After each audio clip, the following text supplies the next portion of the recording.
Howdy, all you delicious people. I'm here today to review Little Shop of Horrors. So, going into this film, I had probably seen two random scenes of this movie once before, never really realizing what the heck that this was.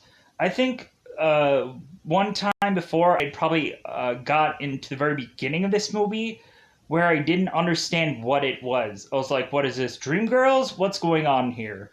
Because I didn't really understand that this was like a musical thing, but I didn't understand like what this was at all because like I was just kind of flipping through the channels one day. There was also another time where I think I caught like the very tail end of this movie where you have like Audrey 2 and like its little minions like towards the very end of the film. So those are the only two random scenes that I've ever caught of this movie. Like I don't know, I just never like really like thought to go into this, but like every single time I always hear people love this movie. Like there's always other films that reference this, and I'm just kind of like, okay, like I never quite understood the whole like fascination of it all, but then while watching this I'm like, okay, I can understand what's going on here. There is a part that I will of course, have to say early in here. There's a part where Audrey and Steve Martin's character, who is Oren Sky Velo, who's a dentist, who, like, I don't like those scenes, of course, because why would you? So I'm hoping that a people of my actual opinion of this movie won't just keep in mind about those scenes, just kind of like think of anything else other than that, because that's what I would do to compare or to try to do these scenes and talk about them, because I'm not going to uh like say that my enjoyment of this film is to be any part of that, so to speak. So if nobody knows what I'm talking about, go and watch this film and you'll probably understand what I'm talking about. So, how did I feel about this movie? Well, while watching it, I started to realize that there's a lot of people that kind of go into a desperation, or like all of these people of course have a dream,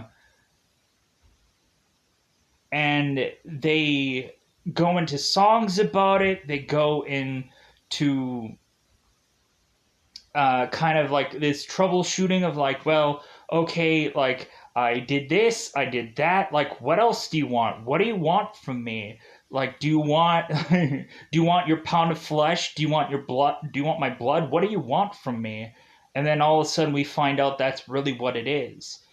And going through this film, Rick Moranis is a character that I don't think is a conventional hero, but eventually, towards the end of the movie, he becomes that.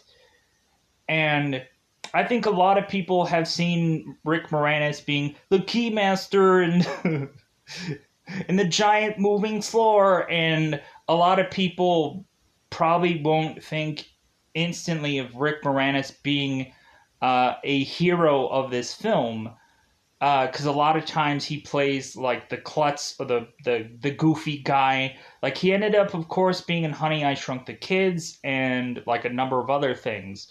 But like I sadly never really see Rick Moranis as being a hero type character, even though like Ghostbusters 2, he ended up donning Egon's suit and going into Slimer bus and whichever, like to try and save everyone, which technically he might have.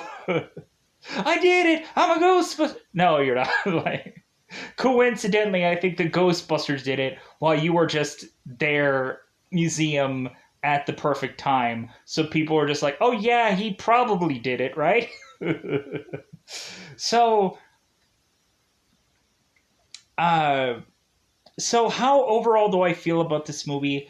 Uh, like you can find this movie to almost be like an inspirational story for the most part, or you can just find this movie to be just really fun, like John Candy kind of making fun of like a radio station guy where he has all these like bells and whistles and going crazy with that, having Bill Murray be kind of like the nemesis to Steve Martin's character, where Steve Martin is like, does that have an appointment?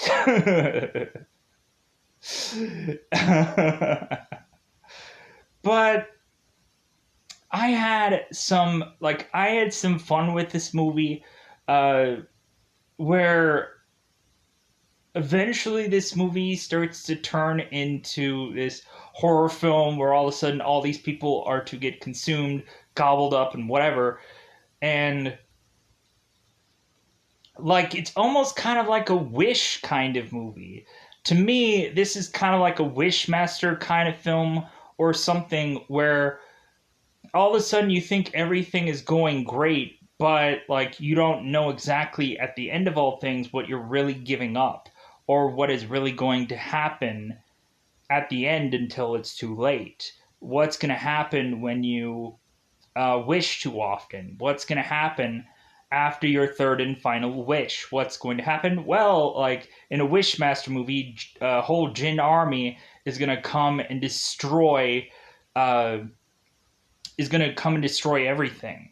Is going to wipe out your place. And so, like in Little Shop of Horrors, it's kind of the very same or familiar kind of circumstance where uh, really Seymour is to go and start to just think like, oh well, like it's one more pound of flesh, it's one more drop of blood, and all these things are starting to pile up, and it just seems that more and more this plant has so much of a grip on Seymour and such I have to say it like that. And like this plant is such an easy persuader that Seymour is to eventually realize when is enough ever going to be enough until basically everything and everyone is to be consumed by this plant because it's bound to happen. And like they also weirdly open this movie up for there to eventually be a sequel. Weirdly, they have like an end scene movie where it kind of feels like there was going to be a sequel of film. I would be interested in eventually there being a sequel of film just to kind of see like what has happened from the very first thing, or like what music would be going into a sequel film.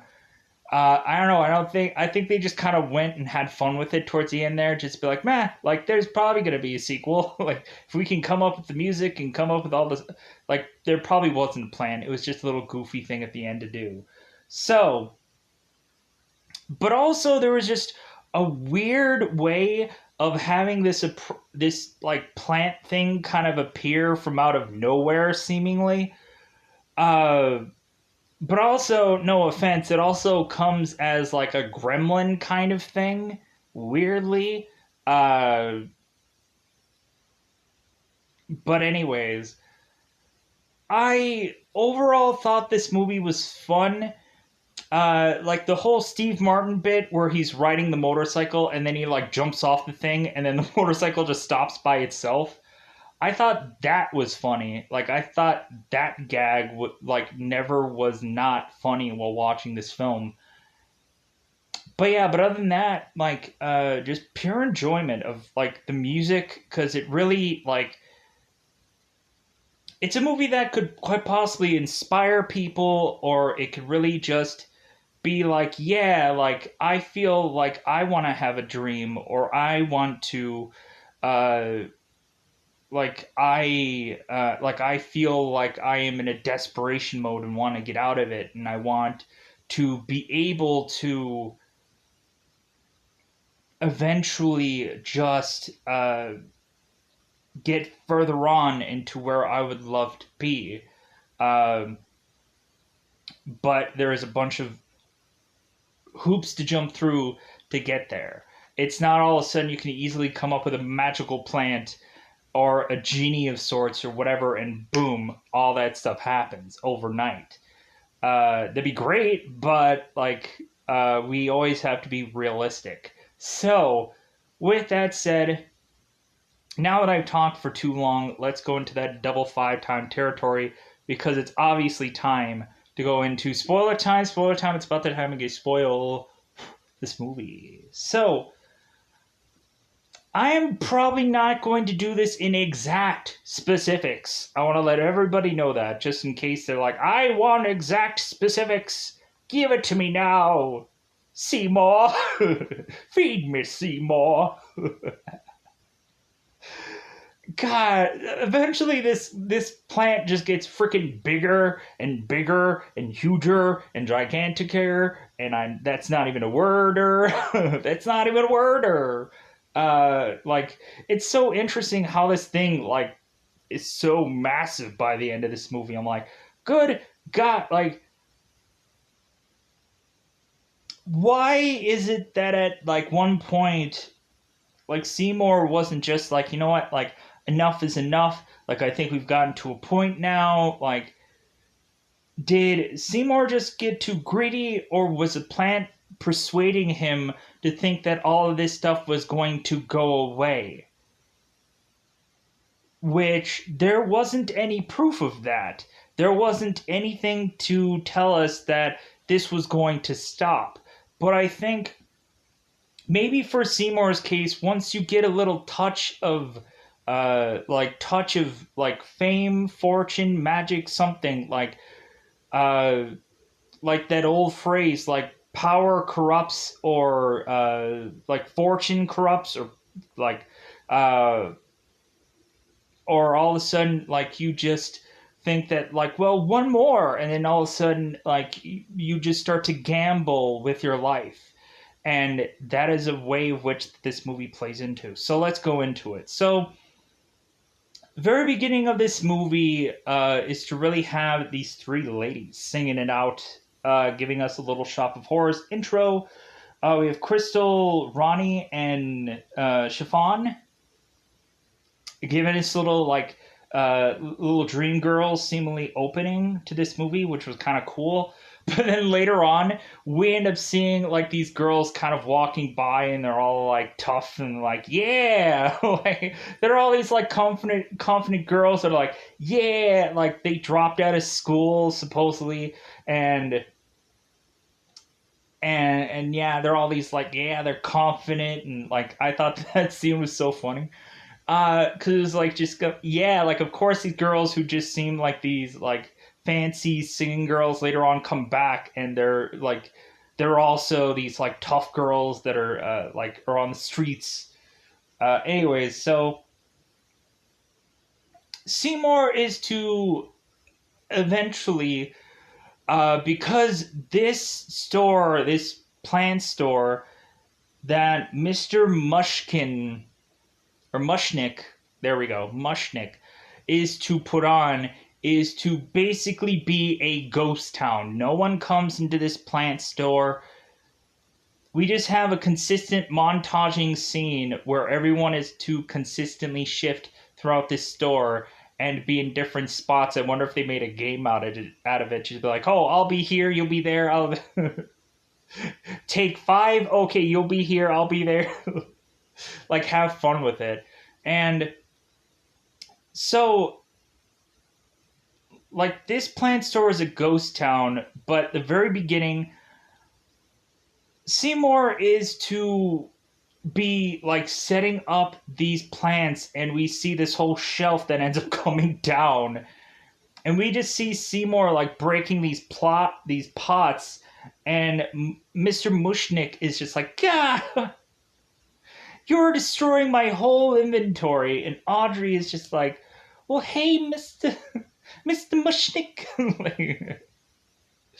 like, just give him a chance, I'm sure. So, eventually this place is to be this ghost town, and but then Audrey is to tell Mr. Mushnick that Seymour is to have an exotic plant to show Mr. Mushnick. So Seymour is to bring up, of course, Audrey too. And you would have thought, like, here's my thought process. If Seymour would have named this plant after this girl, you would have thought it would have been like the OC, where Seth had named his boat after Summer, and Seth mentioned that, hey man, I named my boat after her. And Summer was just like, what? Ew. But then eventually she just kind of like in her brain was just like, God, that guy, like he named his boat after me and I don't know why. So now it's just ingrained that eventually I have to fall madly in love with him within this show. But eventually, it eventually gets there. But you would have thought, like, Audrey too, like, Audrey would have been like, like, now I have to fall madly in love with him. F. Stephen Martin and his odd facade thing. Um, because Audrey is to come to the shop and she's to have a black eye. She tries to cover up with makeup. Mushnick is to be like, hey, you got a little schmutz on your eye there. Oh, it's a bruise. What is this guy doing to you? How could he? Boy, I tell ya. So Audrey is to consistently come to this shop with some kind of injury of sorts, or she like maybe like broke her back, or she like has an arm in a sling, or some other thing because of this horrible person who is supposedly to be a Satanist of sorts, which basically means he's an evil man who enjoys the pain of others, because I guess probably to him pain is his power, because getting that from the Crow movie called City of Angels. Pain is my power. Frickin' I guess so to some people. So pushing on. So we have Seymour showcasing to Mushnick this strange and exotic plant. And so Mushnick is just like, well, like maybe we can do something with it. Maybe we can sell it. Maybe we can, like, maybe some people will get it, think it's like strange and like it's unique enough. So all of a sudden they put this thing in the window, and all of a sudden we got a guy who's like, oh my god, that's a strange and exotic plant. I need to see like like I need to see if this thing is for sale. And they're like, no, it's not for sale or sale. So he's like, well, what else can you sell me? How about you sell me like a dozen roses? And they're like, okay, great, we make some money out of it. So all of a sudden this guy is like, hey, can you break a 100? And Mushnick is like, yeah, no. And so he's like, well, I guess I'll have to buy 2 dozen red roses. And like, yeah, freaking take your money, son. We're gonna take your money. So they go and they have this song talking about Skid Row, talking about downtown, and how like these people are going through this town and are to be surrounded by puddles or like trash or whatever, and they feel like they all want to get out of here, that they all want to be like more than all of this. So in a way, downtown. Anyways, pushing on. So Seymour puts his plan out there, but eventually the plan is to just plop over. So that is when Mushkin is telling Seymour, it's like, well, hey, like, you need to figure out how to fix this plant. Like, you need to come up with some kind of something. Like, they never say the word fertilizer in this movie, but, like, maybe that was a thing that wasn't a thing during that time period. I don't know. Fertilizer has been a thing since 1909. You are incorrect, sir. so, so Seymour is to do this whole song about like he's given him sunlight, he's given him water, he's given him plant food, and he's just desperately like, what is it going to be for this plant to not die? Like he's done every single chemical combination possible, and so all of a sudden Seymour is to pick up a rose and hit a thorn with his finger, and he's like, "Oh, blood, blood! I have blood on my finger." And that is all of a sudden just to wake up the plant and be like, what are you, like Dracula dead and loving it? Where you're Leslie Nielsen, you're like, weird. So, all of a sudden, Rick Moranis, who's not a keymaster anymore, is to make his way to be like, well, blood? Blood is blood in? And the plant's like, so Seymour, it's just like, you know what? Maybe a little drops might not be so bad. Like this, all of a sudden, kind of reminds me of the Netflix film that isn't that good, but it is what it is, called The Swarm, where all of a sudden this girl is trying to figure out how to get her locusts to stay alive and to thrive and whatever, and she ends up finding it out that like she has to basically give them blood. But if anything, once these locusts like have the taste for blood, it doesn't go away, and people try to keep uh, like opening these things up for these locusts to get out, and so eventually they start attacking things like goats and whatever. But mood point. So Seymour consistently, we have this montage where the plant is be at the window and everybody's just going crazy for this plant store. Everybody's like, give me all your plants, give me everything, I want it all. And everybody's like, wow, like how is this happening now? This seems crazy. So, and eventually Seymour is to like have bandages all over his fingers because he's dropping blood into this plant, and the consistent growth that is to start to happen with this plant, where all of a sudden the little can that it's in is starting to grow further out, and so this plant is slowly but surely having to need to get a bigger pot to be in. So everybody's just going crazy about this plant, and so eventually what ends up happening is Seymour is to grow bigger, and or Andre too is to grow bigger and bigger, of course. So eventually what ends up happening is the plant is to eventually talk finally, where it's like, feed me, and it's like, wait, what? Like, feed me, and it's like, feed you with what? Because eventually this dentist is to come into fray and is to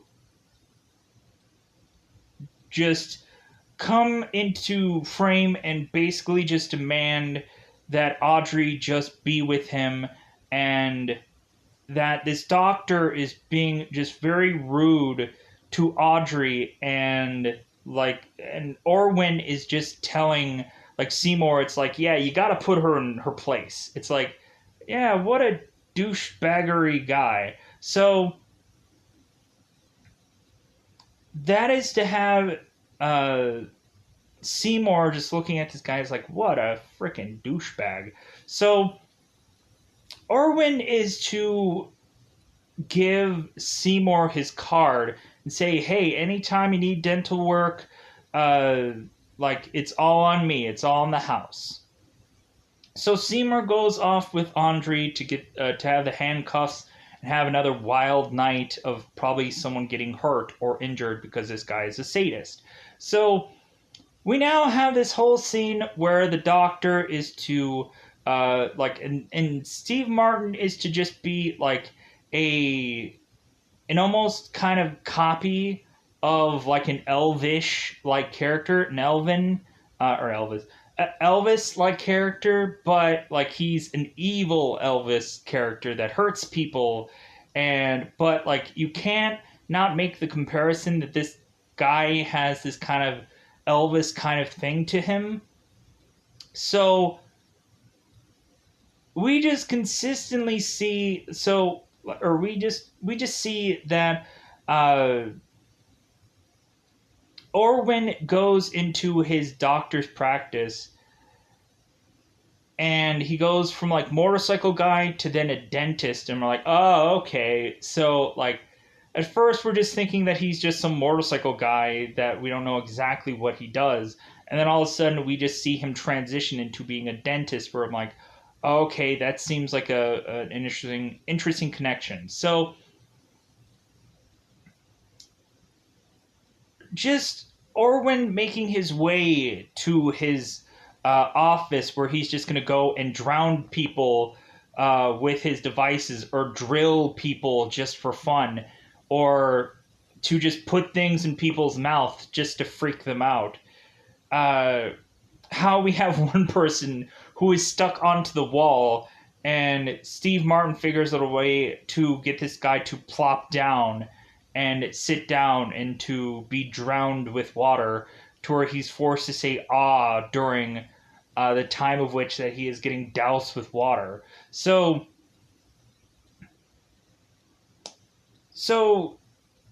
and plus we also have the really interesting scene where like we have this like visual through someone's mouth as Steve Martin is to put his device in, which looks so cool. I'm like, man, that has got to be a really cool shot. And I wonder how exactly they pulled that off. Was it a uh was it like a thing over like a camera? Like was it like a puppetish kind of thing over a camp? Like, how exactly did they pull that off? Because that just looked like a really cool shot that they did there. Like, I wouldn't assume putting a camera in someone's mouth would be justifiably whatever, but maybe they like afterwards like kind of did the both shots or something like to get. I don't know. It just seemed interesting. Um, Pushing on. So eventually Audrey 2 is to want its pound of flesh, and Seymour is to desperately want to be with Audrey. And so the manipulation that is going on is just be like, well, if you take this guy out who is obviously not good for Audrey, like maybe you'll be the next in line. Maybe she'll be looking at you differently now that this guy is no longer in her life. And so what is to eventually happen is Seymour is to take a gun into this dentist office and like, yeah, I think I'm gonna have to do this. Like, I think this guy is a horrible guy and he hurts people and like smacks doors into their face and trips people and all kinds of things. So this guy deserves to die. And so Seymour is to go into the office, and all of a sudden we have, of course, a guy named Bill Murray who is to appear, who is Arthur Denton. So Arthur Denton is to sit down before Orwin's nurse is to leave. Orwin is to ask, like, does that have an appointment? She's like, I don't know, my shift is over. Like, see you later. So Orwin is like, okay, let's go. So Arthur is to talk about how, like, he had seen a number of certain dentists before, and he is to get a like an extreme dental surgery being done, and he's really saved up a lot of money for this. And so Arthur is to go in there and just start putting gauze in his mouth, like he's done this numerous times over and over. And like you can kind of hear that he's kind of muffled, but you can still kind of tell what he's saying. I'm like, man, I'd be worried that I'd be like choking on some of those things if I were to be Bill, but I guess he just perfectly easily did it. So Steve is to all of a sudden like start tossing out these horrific looking dental devices, and Arthur is just like, ha, So like I think he had to get a root canal done or something like that. So all of a sudden, Orwin is to just go like, and like put all these kind of horrific things into Arthur's mouth. And you can just see like, or you can just see the sounds of Arthur kind of squealing in glee, where Steve is just like Orwin is like, and he's like, get out. Because he hates the one guy, he hates the one person that is to enjoy this, because then he can't enjoy it, so he kicks him out. So that leads us to have Seymour being up next. So Seymour comes in, and all of a sudden we see one time before that Orwin is to put laughing gas into his face and inhale heavily, so that way I guess he can be sharper when he does this. But there was this one person that ended up coming out of the dentist office, like huge amount of headgear all over their face, like as if they're gonna go and play for the like football after this, because they have so much headgear. It's like good God. So. And Arthur is desperately trying to ask this kid before he was to leave, like, "Hey, what are they? What did he do with you in there?" And then, like, the person starts describing. It's like, "Oh yeah, all right." But so Seymour goes in there, and so Orwin is to put on this huge like gas mask thing, like supposedly this special gas mask that Orwin is to have. So he starts inhaling, and while this is going on, Seymour eventually is to pull a gun on Orwin, and all of a sudden, Orwin is to try and turn off the gas, but eventually he just makes it worse. And so all of a sudden, Orwin is to fall down because like there's too much gas going into him, and Orwin is to just die via gas, not the gunshot of Seymour. So like technically Seymour technically isn't a murderer, but like eventually what he does next technically makes him one. So eventually Seymour late at night, I guess in some dark alley, is to start chopping up the body pieces of Orwin and toss it into Seymour to eventually make him bigger. And I know there's a part that I'm skipping here. I am going to get to that. Because we forgot about the whole like radio part and how like things started to go well. So let's get to that. So Seymour, this plant was growing so well, and Seymour eventually was starting to have like every bit of his fingers starting to be so bandaged up. And eventually Seymour was to say like, well, hey, like just give me like a little while and I'll be able to work on my other hand, and we'll like I'll be able to give you consistently more blood. So Seymour goes and takes this plant to a radio station, where all of a sudden this plant is to see this woman's batucus for way too long, just like right in their face. And so this plant is just like, like a little bit of that rear end action. And plus this rear end is to be with the red dress on it. So it's like, So all of a sudden the plant is starting to look at this woman and like, I want a piece of that.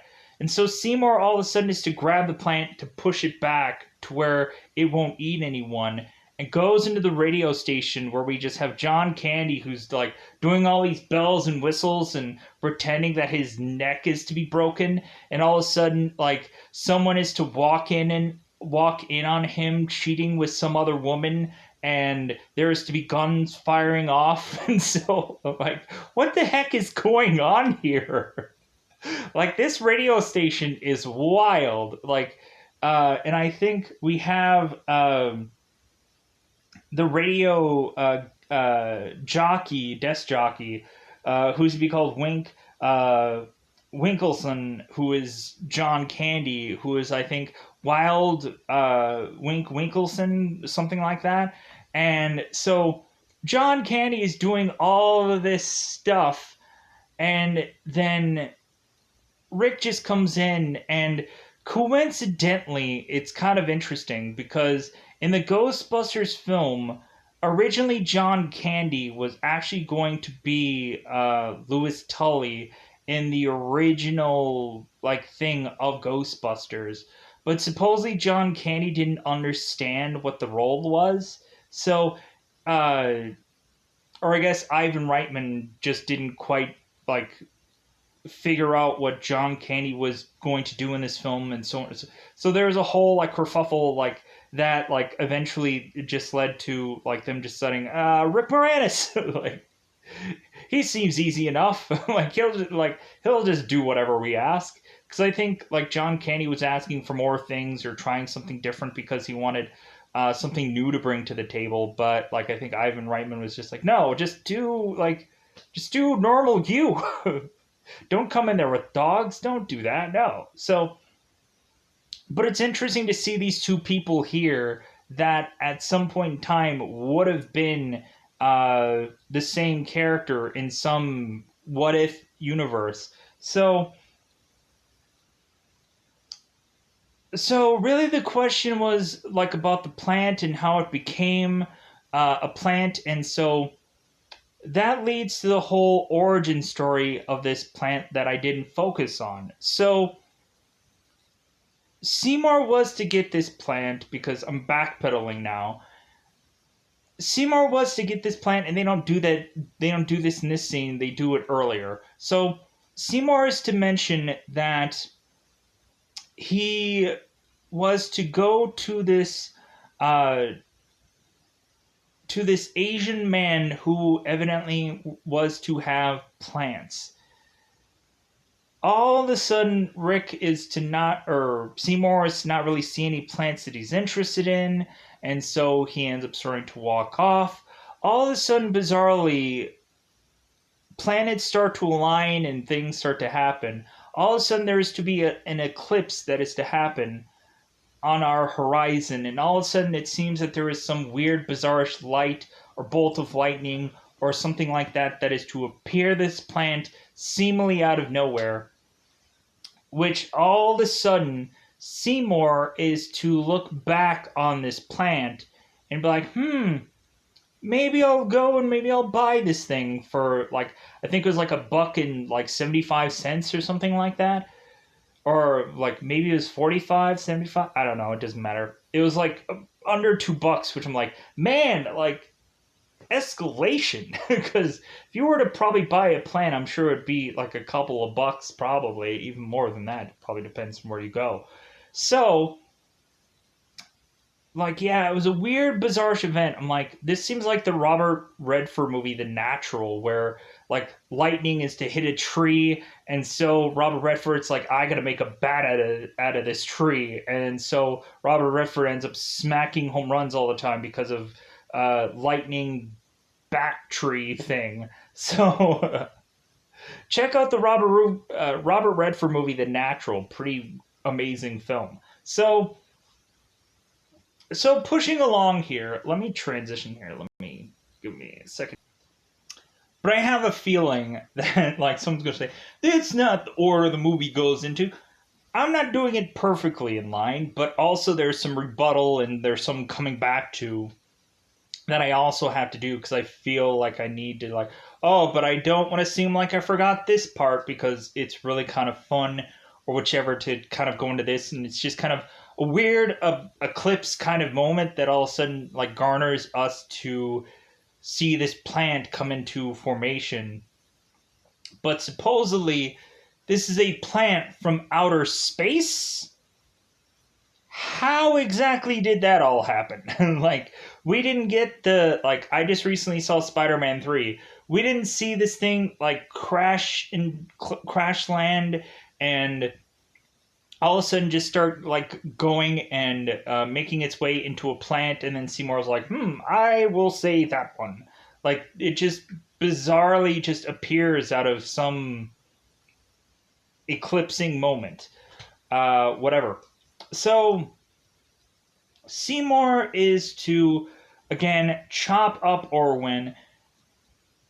And while that is going on, we have Mushnik, who is to all of a sudden in shadow, or highlighted shadow, see Seymour chopping up Orin. But, like, there isn't a real guarantee that Seymour killed anybody. There isn't a real guarantee. Like, he didn't actually go and witness, like, Seymour really like it was just a shadow imprint, which I'm like, okay, why did Mushkin like make the consensus that like Seymour must have killed somebody? Like, how do we make that connection exactly? Because I don't remember Mushkin actually going fully fledgedly seeing Seymour. I guess the silhouette of uh of Seymour in the shadows is good enough. So that leads us to all of a sudden have Audrey, who no longer has Orwin in her life, and Seymour is to try to be with Audrey and to ask, like, hey, like, what did the police officer say about Oren? And Audrey is like, well, like, they said that they have a number of theories, and, like, I don't even want to know what any of those theories could be. Like, I don't know what could have happened to Orwin. But supposedly they just say that he's gone missing and that his dentist practice had been ransacked, and that's all that they had for thoughts about what had happened. And then Audrey is to run off because she doesn't want to think about all the horrific things that could have happened to her lover that had hurt her plenty enough times to garner to her not to really being grieving over this man.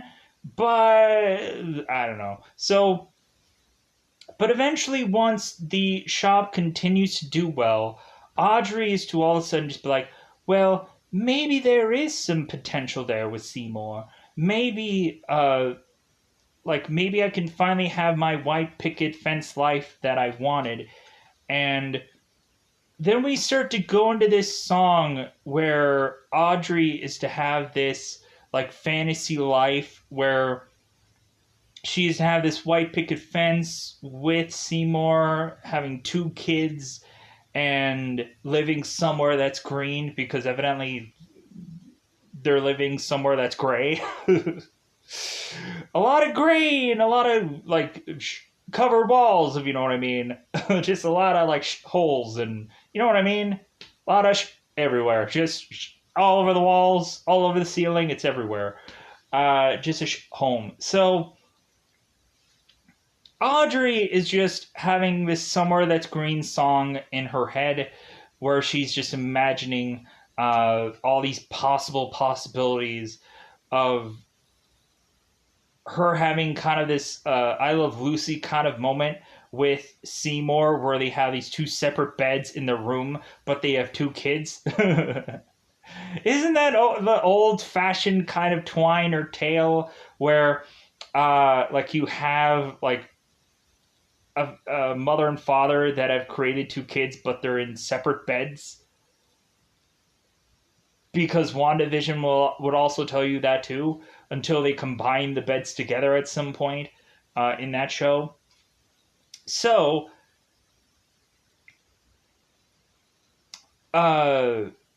Audrey's now realized maybe I should be finally with Seymour, because eventually Audrey will finally have told Seymour by the end of this movie that actually she loved him all along, but like I guess just like things didn't work out perfectly. Audrey didn't see Seymour in the perfect light, let's just say, or really there wasn't that one moment where Audrey could just be like, well, like maybe someday, but not today, kind of thing. Where eventually that's always like a crappy thing where it's just like, well, maybe someday, but not today. So you're gonna wait like 30 years down the line, the person's gonna get hit by the bus, and then you're like, well, maybe never now because he's dead. If only I would have been in his life and I would have changed that one moment forever. No, like this person is just going to be dead because you were just like, well, maybe someday, and then you're going to find out that that person like is married and has like two kids, and you're like, ah, like I should have went sooner. I should have came in there. I should have been like, ah, but no, wasted your time. So we are to push on. So Mushnik is to now be all up in Seymour's grill. Just be like, you know what, Seymour, I think you killed a man. Like, and I'm gonna pull out my gun on you, and I'm gonna take you to the authorities or something. I don't know what exactly his master plan was. But Mushkin is accusing Seymour of killing someone, and it doesn't really seem like Seymour is admitting to it. But Seymour is to, or Audrey too, is also to give us these songs and stuff like that about supper time, and that is to eventually give us the like Jaws kind of song where it's like, yeah, freaking Seymour or Audrey 2 is gonna eat somebody. You know what? Couldn't they have come up with a like? I don't mind the whole Audrey 2 of a thing, but it just seems, man, couldn't they have come up with a cooler name? But I guess it's like, hey man, like this character is gonna be known forever anyways. Like it doesn't matter what it's called. Like you could just call it the plant for all we care, because eventually it's gonna be a big, huge thing that people are going to enjoy. So it doesn't need to have the perfect name, and so on and so forth. It could have been called Snowball for all we care, and it still would be as iconic as it is today. So eventually this leads us to having Mushnik and having Seymour at this door that is nearby the plant, and we have, of course,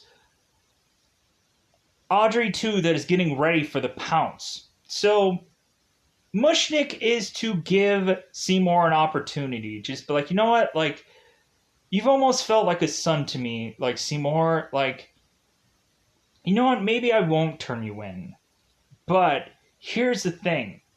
Like, maybe if you tell me exactly what you've been feeding this plant, maybe I'll just let you go. Maybe you can run off for the next 30 to 40 years and, like, create a new life for yourself and, like, and yeah, like, maybe you could just do that and, like, and just tell me what you're feeding this plant. And so Seymour is to just kind of, like, walk ever so forward to Mushkin to where Mushnik is like backing further back. And Seymour is like, well, here's the thing, like you can water it on Thursday, you can you can give it this on Saturday, but also you're going to need, as Mushnik is really furthest back to where all of a sudden Audrey 2 is to open its mouth to get ready for this because it's Jaws all over again. And then all of a sudden Mushnik is to go and is to like turn around to see that this plant has its mouth wide open. And Mushnik weirdly just like puts his head almost into this thing's mouth to then have this plant just consume Mushnik. So I'm like, what a moron. He just like, okay, I guess this is my time to die. So yeah, like this thing, like just full on one gulp, just seemingly consumes this man in horrific fashion. So eventually, Seymour is to like everybody is to want him. People are to want to do TV shows with him, the plant, and like people are just throwing money at Seymour like it's crazy. They want him to do all kinds of interviews, like everything. So Seymour all of a sudden is like everyone's coming out of the woodwork to get a slice of this plant or a slice of Seymour. Uh, we have Jim Belushi that comes into the fray as this salesman who is Patrick Martin, who towards the end of this movie is wanting to take a slice off of this plant to try and create little Audrey 2s all over the planet. Which is not going to be the greatest thing because Seymour is like, dude, like, if I couldn't handle this, who else is going to be able to? So Seymour is to tell this guy to scram and get out of there. Uh, so what eventually happens is Seymour is to just decide, you know what, like, I can't do this anymore. Because eventually during this whole interview, while this interview is to happen, Seymour is to fall over. And the interviewer is just like, well, hey, like, feed him. Like, go ahead and feed him. Like, uh, make it so that way he, like this plant sits up again and it looks perfect. And Seymour's like, I can't feed him now. Like, I can't do that. And so Seymour just pushes freaking everybody out of the store. He's sick of this. He's done with all these people. And, like, he, like, is tired of them, like, pushing him around, which is kind of an interesting thing about a number of, like, once you all of a sudden, like, I guess, become the equivalent of famous, that all of a sudden, like, everyone's going to want a piece of you, or everyone's going to want to control what you do, or something along those lines. It's like a lot of people would have that, like, man, I never, like, I always wanted to become famous, but once I do, it blew up in my face. Because that always happens to a lot of people where it's like, no, I just want to do this kind of way, and if people don't like it, then there's always a door right there. Anyways, so, but pushing on. So, Seymour is to eventually go off with Audrey and decide, well, you know what? Like, I don't want to kill anymore. I don't want to murder any more people. So eventually he goes off to the side with Audrey, and Audrey is to mention how, like, yeah, these TV people are gonna be giving you a crap ton of money. And Seymour is like, wait a minute. Like, that might be it. That might be the perfect thing. That if they are to just give us, like, a crap ton of money, maybe now is the perfect time for you and me, Audrey, to run away, get married, and then leave. To where there are never any plants anymore, there's never any bit of this all going on. Like, we can just run away and, like, have somebody else deal with this problem, have someone else deal with all this. Because Seymour does not want uh,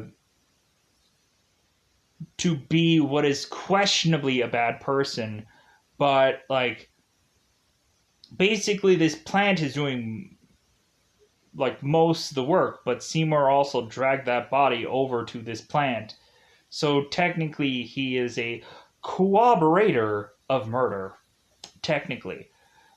So because he didn't say anything, he didn't speak up, but no one would have believed him anyways, because every single horror movie, no, Seymour is like, yeah, the plant did it, and everyone's gonna be like, yeah, that's so true. Uh-huh, the plant did it. Yeah. Like, book 'em, Dano. Seymour, not the plant. Book Seymour, because he's a moron. Like, I think he needs to go and go to some kind of asylum of sorts and just like plant, like, you just be you. You know what I'm saying? So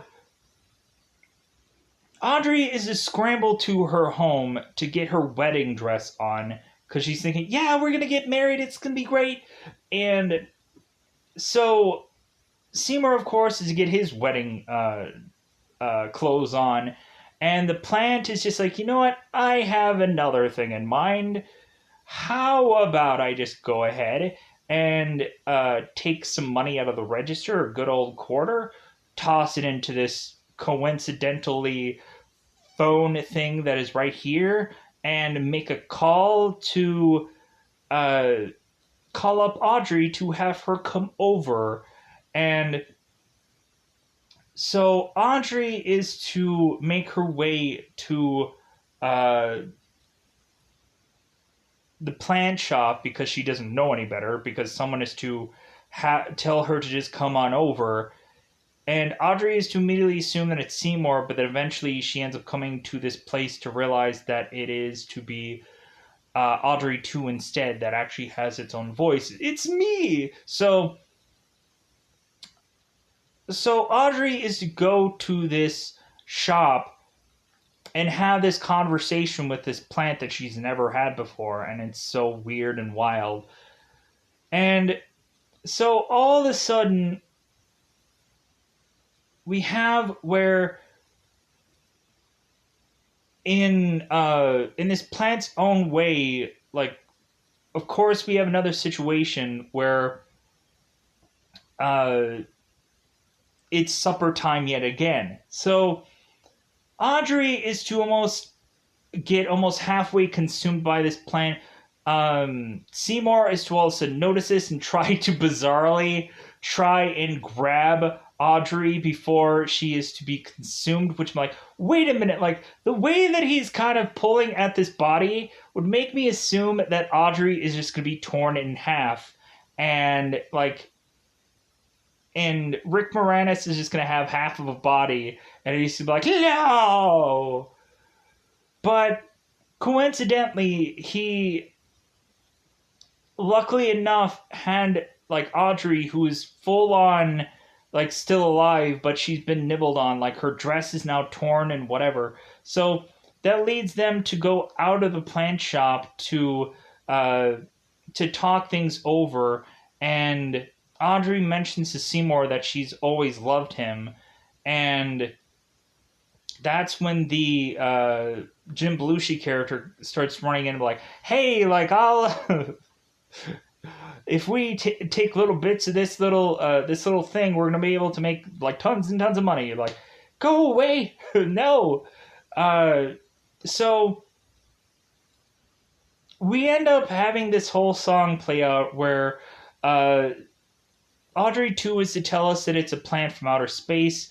All of a sudden we have these little backup singers that are all the little tiny puppets that are all around the big plant, to where we are really just to see that there is technically no escape when Seymour is to start going in there with an axe or something to try to take this thing down, because Seymour is to realize that, like, this thing is going to want to take over the world, and whoever is to basically be the luckiest person to get this is also going to have to be a murderous person also. So whoever is going to get this next, if after Seymour is to get consumed. So Seymour is to go on to have all of a sudden this monster that is, like, seemingly just going to make Seymour like, you're lunch meat, buddy. So we just have all these, like, I don't know what they're calling. I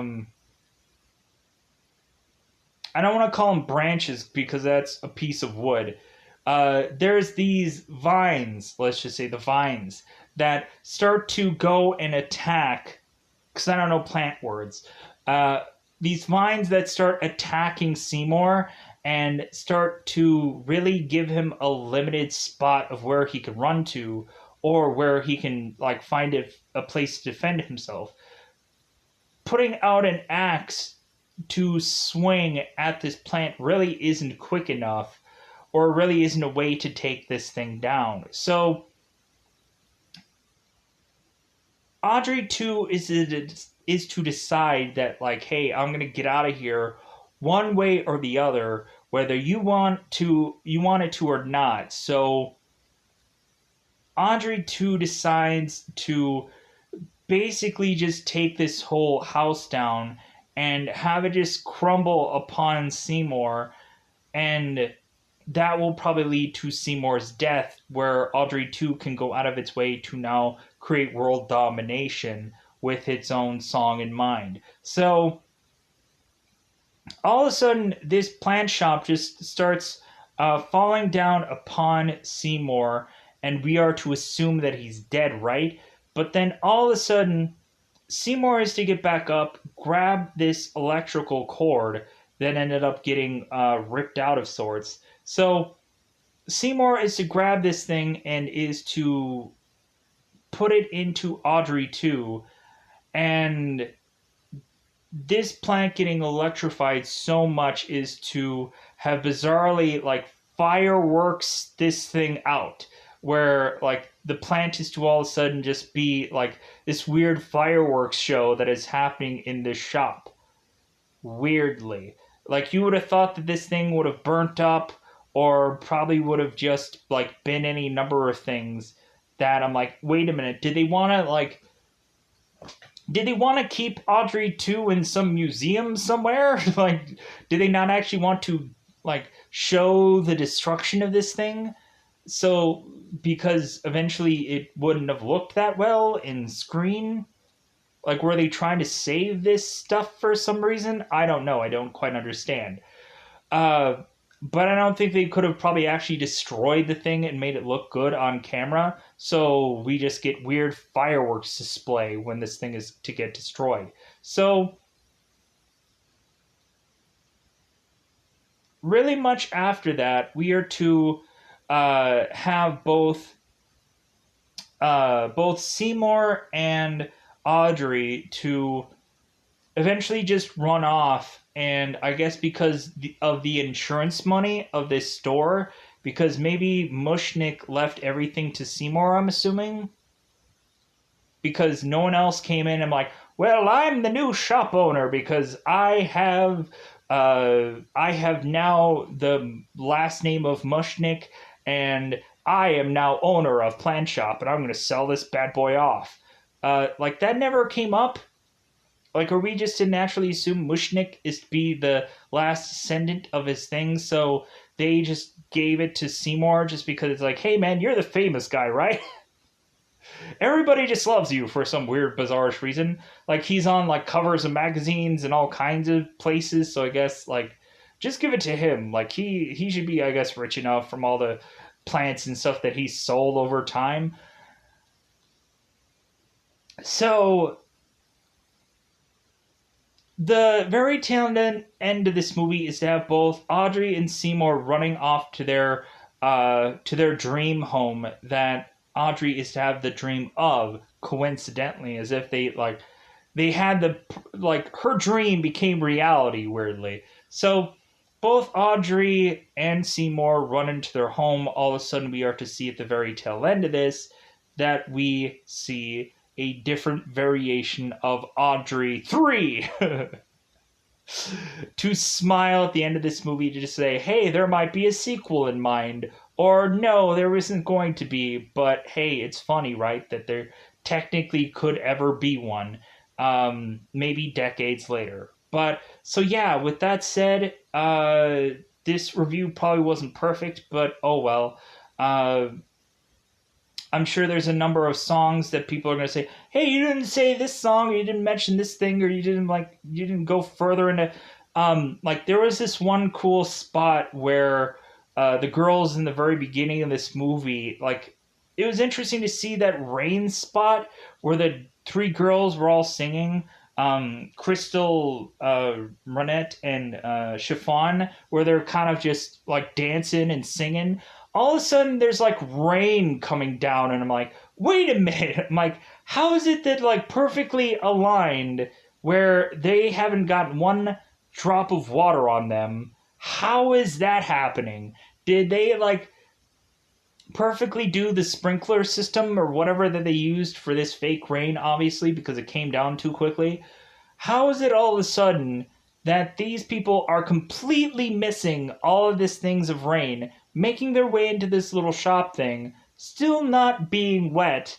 And how is that all happening? I was confused about this whole spot because it looks obviously like they're being hit with rain. Was that some kind of like thing that they like did later, or what was the process of the whole rain thing? Because I'm like, man, somebody should have been hit with some water in here. Like somebody should have gotten soaked, but no one did. I was like, okay, this seems weird. um there's some spots in here that kind of like the style kind of reminds me of uh like of Hairspray a little bit, like the look of it, which I thought was interesting. Uh, I know I didn't go. I know I didn't go into a bulk of the songs because I didn't want to take that kind of time. And plus, all like most of the stuff is just trying to have me remember every single bit of this movie because there's a lot to digest.